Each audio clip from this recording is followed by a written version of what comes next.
विश्वनेत्र हे भुवन भास्कर नमो नमो।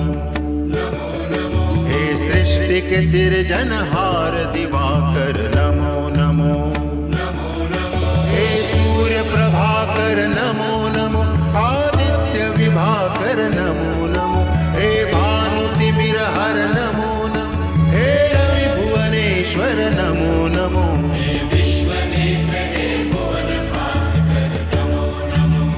नमो नमो। सृष्टि के सिरजनहार दिवाकर नमो नमो। ओम सूर्याय नमो नमः। ओम सूर्याय नमो नमः। ओम सूर्याय नमो नमः।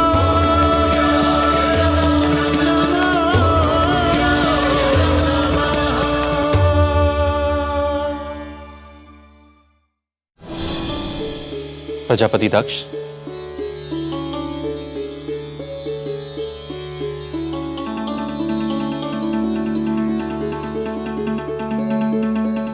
आप धन्य हैं।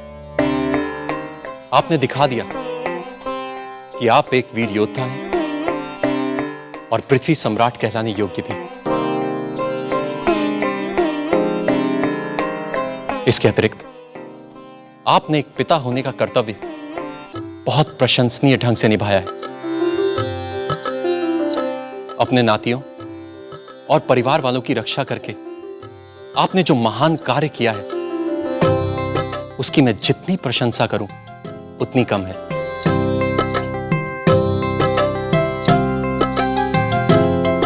मेरा मन कर रहा है कि मैं आपके चरण स्पर्श कर लूं।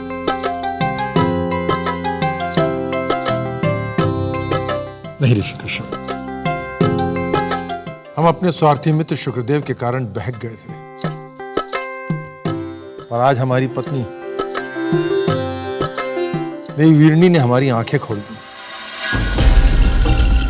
स्वार्थी मित्र शुक्राचार्य, अब मैं स्वार्थी हो गया। दसियों बार जब प्रजापति दक्ष के प्राणों की रक्षा की, तब मैं स्वार्थी नहीं था। जब उनके टूटते विवाह संबंध की रक्षा की, तब मैं स्वार्थी नहीं था। हजारों बार उनके सम्मान की रक्षा की, तब मैं स्वार्थी नहीं था। और आज मैं स्वार्थी हो गया। यही मिला मुझे प्रजापति दक्ष की दोस्ती से। गुरु शुक्राचार्य, तुम जो कह रहे हो हम समझ गए, अब चुप हो जाएं। प्रजापति दक्ष ने आज असुर सेनाओं और असुर जाति के विरुद्ध सर उठाने का जो दुस्साहस किया है, उसका दंड उसे मिलेगा। दैत्य माता, आज युद्ध भूमि में जो कुछ भी हुआ है, उसमें बहुत बड़ा दोष आपका भी है। मीरा, मैंने क्या किया है?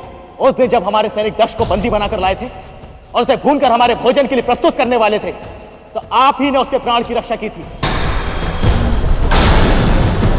उस दिन तो अपने पिता पर बड़ा प्यार उमड़ रहा था। देख लीजिए आज उसका परिणाम क्या हुआ है।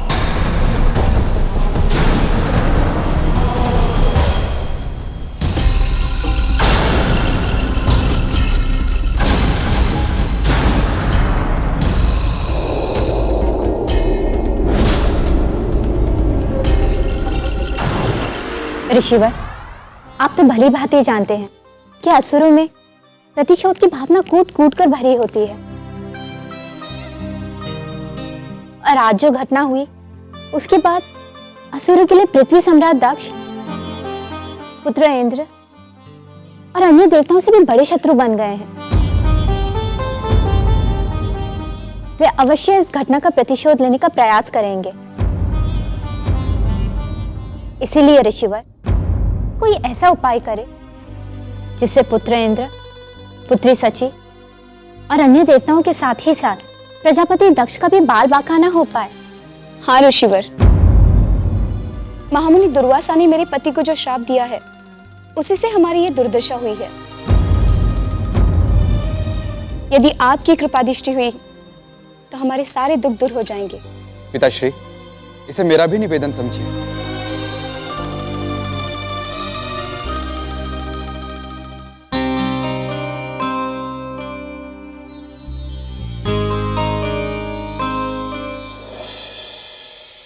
हे हिरण्यगर्भ भगवान सूर्यदेव, आपका धन्यवाद। आप धन्य हैं।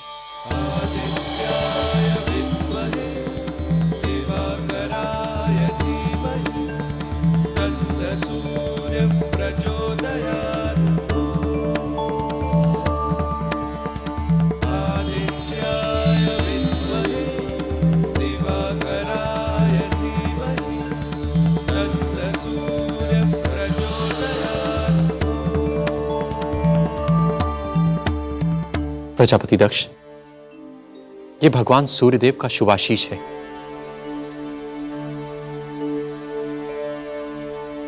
इसे आप अपने प्रजापति प्रसाद में स्थापित कर दें।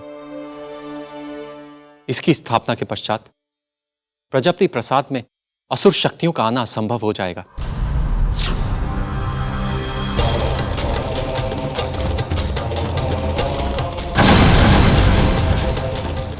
और आप सभी सुरक्षित हो जाएंगे।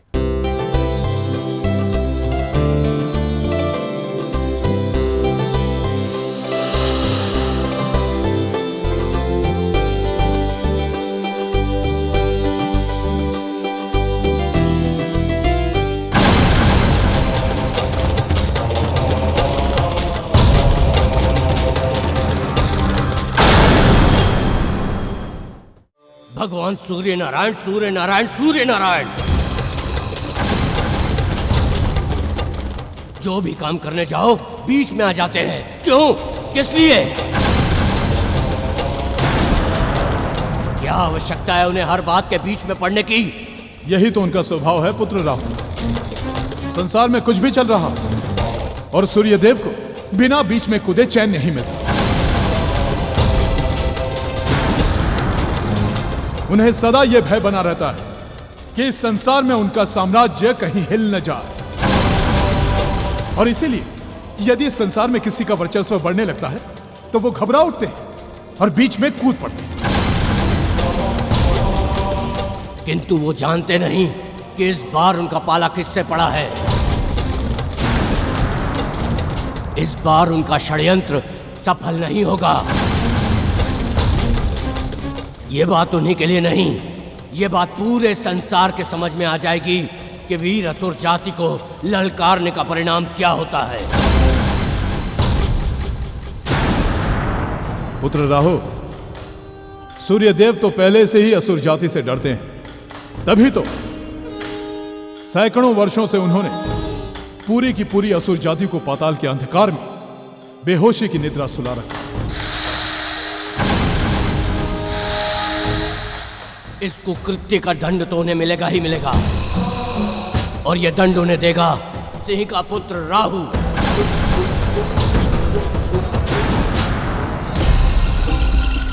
सूर्यदेव के विचार से इस पूरे संसार में उनसे अधिक शक्तिशाली और कोई नहीं है।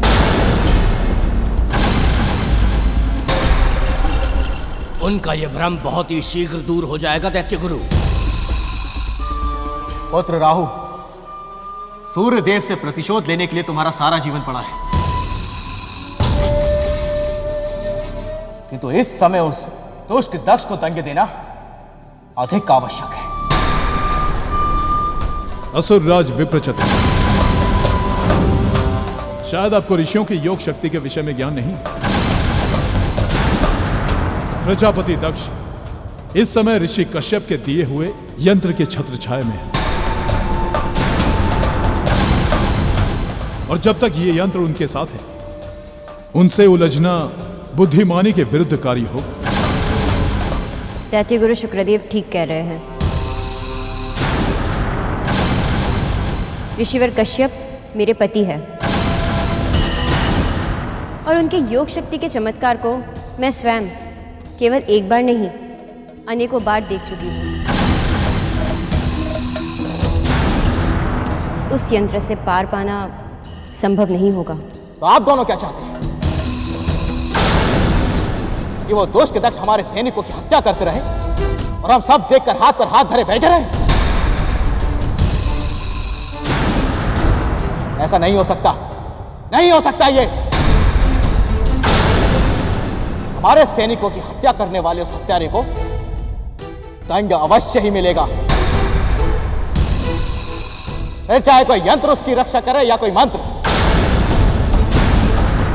हमारा वीर पुत्र राहु और उसकी सेना उसके राज्य की ईंट से ईंट बजा देगी। वो स्वयं उसके टुकड़े टुकड़े कर चील कौओं को खिला देगी। असुर सेना तंत्रों और मंत्रों जैसे ठकोसलों से नहीं करती। वो अभी इसी समय उस प्रजापति दक्ष की राजधानी पर आक्रमण करेगी और उस सेना का नेतृत्व करेगा हमारा स्वर्ग विजयी पुत्र राहु।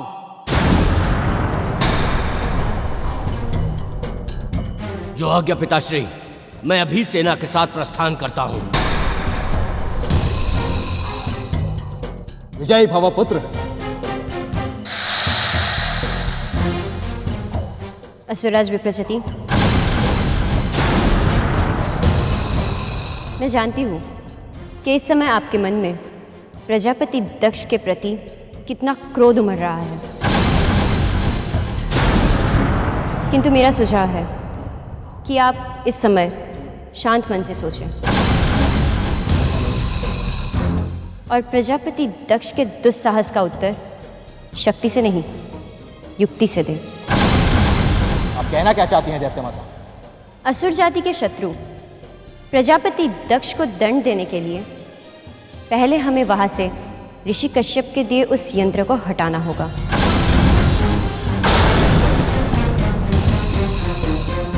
और यह काम मैं कर सकती हूँ। आपकी बात से हमें किसी षड्यंत्र की गंध आ रही है दैत्य माता।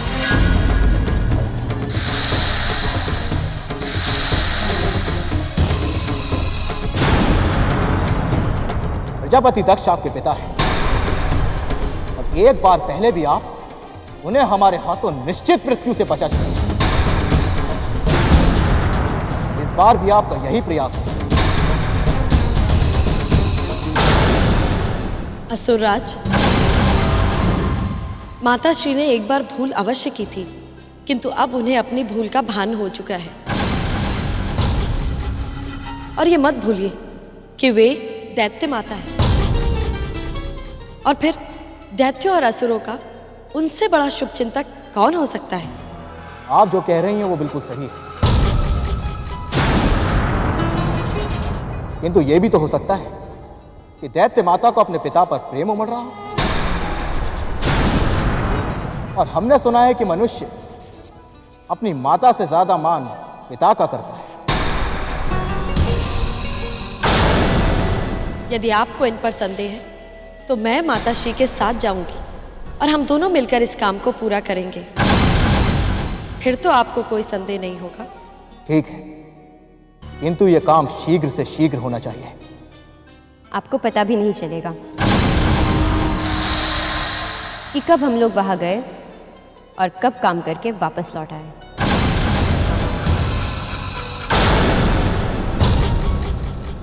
ऋषि कश्यप, आपकी कृपा से हम सब धन्य हो गए। आपके दिए इस यंत्र ने हम सब की चिंता दूर कर हमें अपनी सुरक्षा की ओर से निश्चित कर दिया। आपका बहुत बहुत धन्यवाद। अब हमें अपने प्रसाद वापस जाना होगा। प्रजापति दक्ष, प्रसाद तो आपको जाना ही है, किंतु जाने से पहले मेरा अनुरोध है कि आप देवी अदिति को आशीर्वाद दे दें। पुत्री आदिति, वो यहाँ है क्या? जी महारानी, वे निकट ही हैं। ओम सूर्याय नमः। ओम सूर्याय नमः। ओम सूर्याय नमः। ओम सूर्याय नमः। ओम सूर्याय नमः। ओम सूर्याय नमः। ओम सूर्याय नमः। ओम सूर्याय नमः।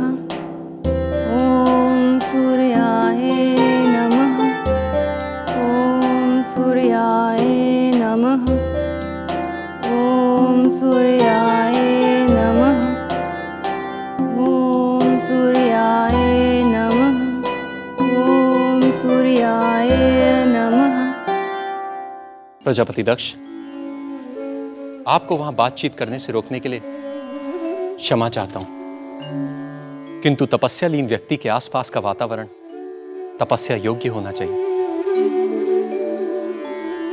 यदि हम बातचीत करते तो देवी अदिति की तपस्या में विघ्न पड़ता, इसलिए मैंने आपको संकेत से रोक दिया।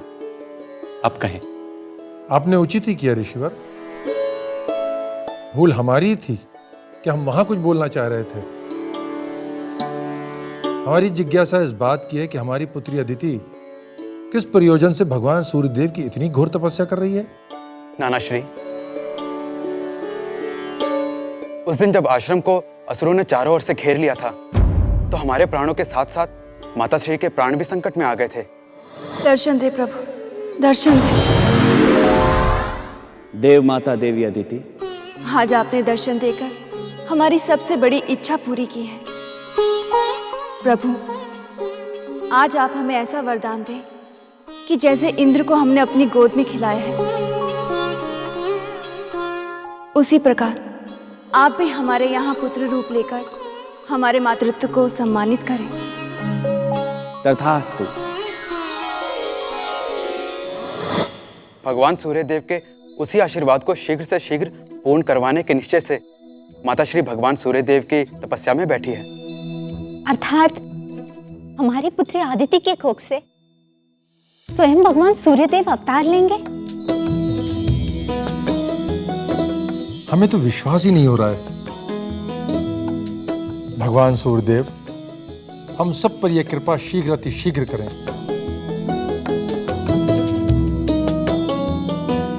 इस धरा पर अवतार लेकर हम सबको धन्य कीजिए। ऋषिवर, अब हमें प्रजापति प्रसाद जाने की अनुमति दें।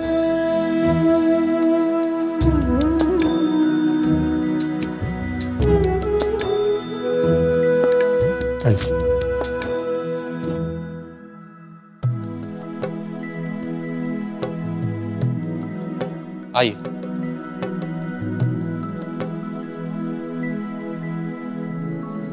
यह तो अच्छा हुआ पिताश्री कि अंतिम समय पे नानाश्री आ गए, अन्यथा ना जाने हम लोगों के साथ क्या होता। ऋषिवर, इस बार तो हम सबकी रक्षा हो गई, किंतु अगली बार? तुम सब ने भूल ये की कि मेरे मंत्रबद्ध आश्रम को छोड़कर प्रजापति प्रसाद चले गए।